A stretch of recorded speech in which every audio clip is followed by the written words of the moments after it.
of advantage. Of an advantage. Strategically.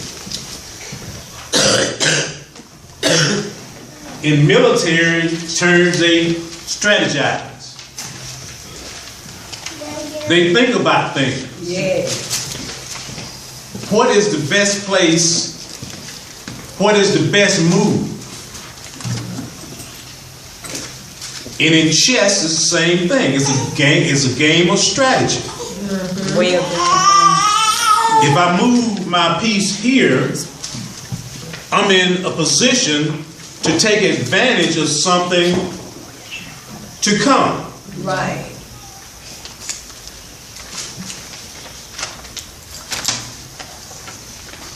And in this work, this Christian work, we should be basically thinking the same way.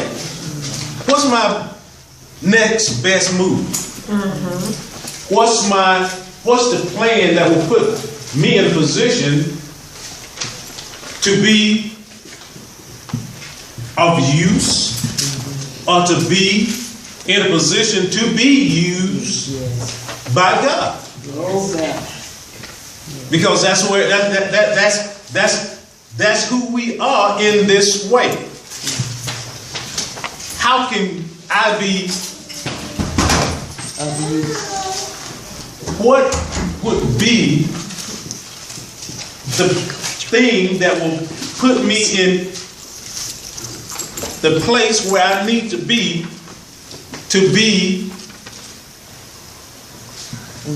a better Christian, to be a better servant, to be a better help? Strategy. And in many parts of life, we call it what? Goals. My goal is to be here at this point in life. How do I get from point A to point Z? Because I got to go through all these other places to get there. What's my strategy? If I do this, I'll get there quicker. If I do this, I'll be in a better position than if I do that. Strategically position yourself. And our lesson comes from the book of Acts. Like I say, actually told me,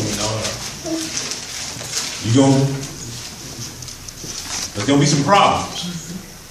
There's going to be a loss of cargo. It's going to lose the ship.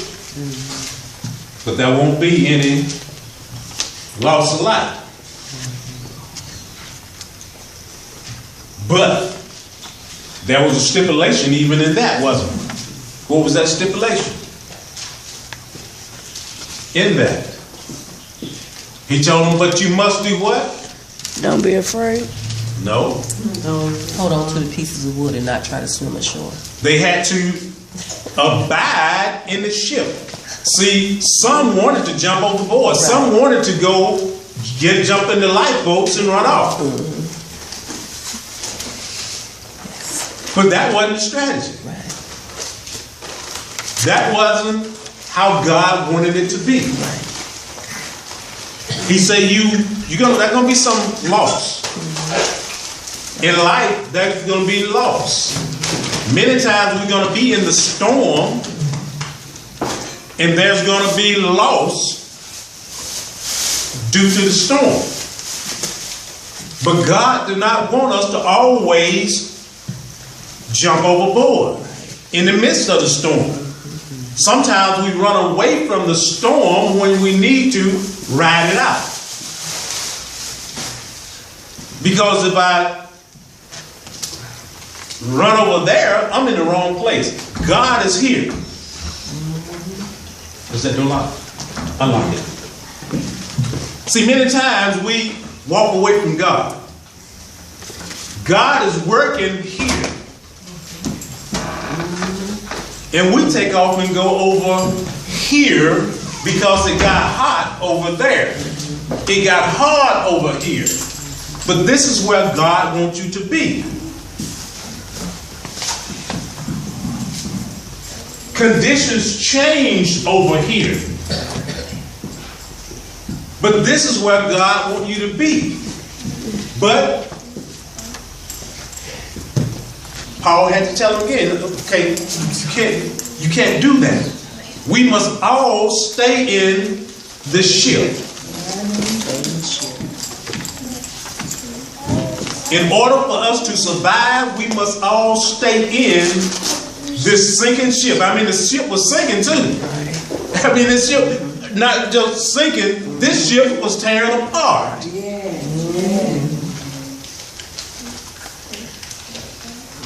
But God knew it was better for them to be in that ship falling apart than to be in that. They wanted to drop, that was lifeboats.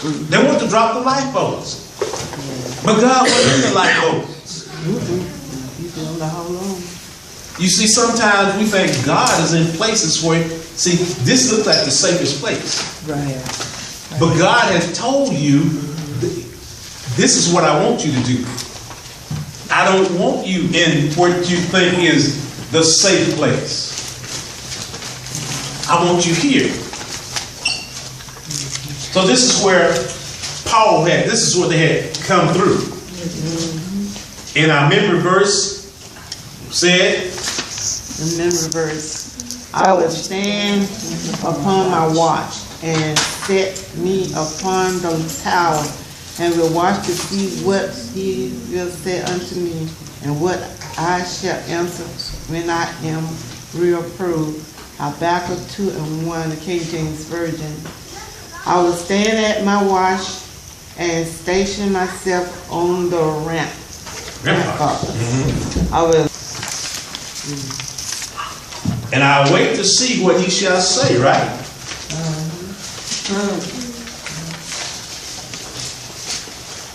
To me. And what shall I answer when I am reproved? See, I might reprove. That word reprove, what's rebuke? Rebuke, correction. Corrected? Reproof. That's basically what punishment. Reprove, not always a punishment, I don't think. And what's that's what making on the paper. That's what it said on the paper. That's what it said on the paper. God, with these questions. You know, why are you doing this? Why are you letting this go on? Now that was Habakkuk's position. He thought he knew. He had an idea how things should be. And we do the same thing sometimes. We see things, we see injustices sometimes, and we have an idea of what should go on. Exactly how it should be corrected. In our own mind, and in our own thoughts, and in our own ways. But God don't always do it that way. So, now Habakkuk said, you know, I'm going to stand here and wait. And I'm going to see what God said. And what I will answer when I'm corrected, or rebuked, or reproved. And in our ways too, see, it's in our own ways, in our own thoughts, we do the same thing sometimes. But when we are there, in all our ways, it say what? Acknowledge Him. To God. Before you implement. Y'all see that? In our ways, not God. If you would just take it to Him, He will direct us in the way we should go, and for us to say what we should be saying. Acknowledge Him. Yes, yes. Stand up on that watch and wait to see what He said.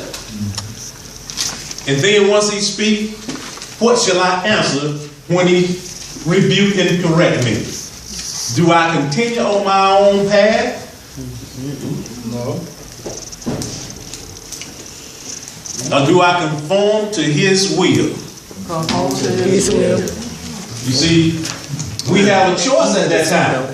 When he answers, we got a choice. And many times we go to God, many things we take to God, Lord, Lord, Lord, Lord, Lord, Lord, and God answers and give us the answer. And guess what we do? Ignore it. No, that ain't it. You ignore it and go do what you want to do. To try to make it work your way. You go do what you try to make it work. That ain't the way I figured it out right there. That is not how I figured it out. That's not it.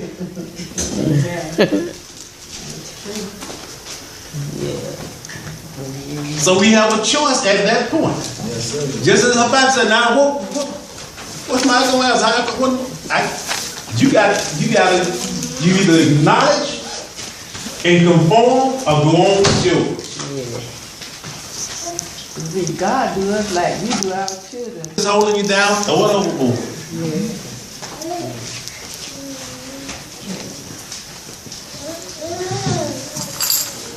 Might be some time that you're going to have to lose that you used to have.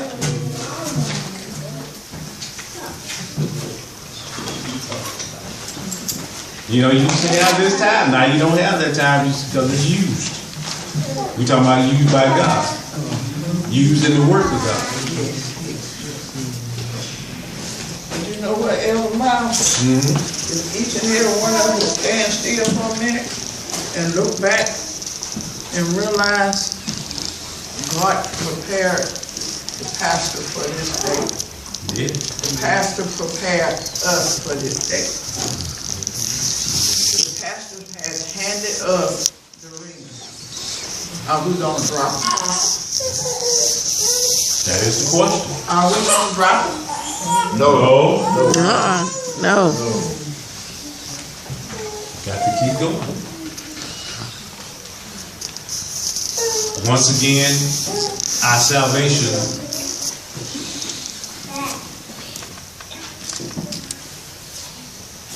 Ella Hall, he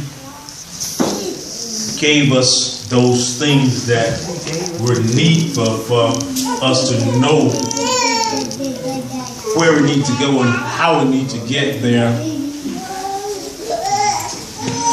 But it was not about him.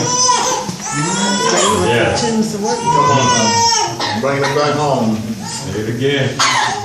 Now, if I'm giving you all the things that you need, it must be about you. Right? I'm doing this for you. If I'm laboring and doing what I need that you might. And then our labor that we do is not necessarily about us. It's about God. Yes.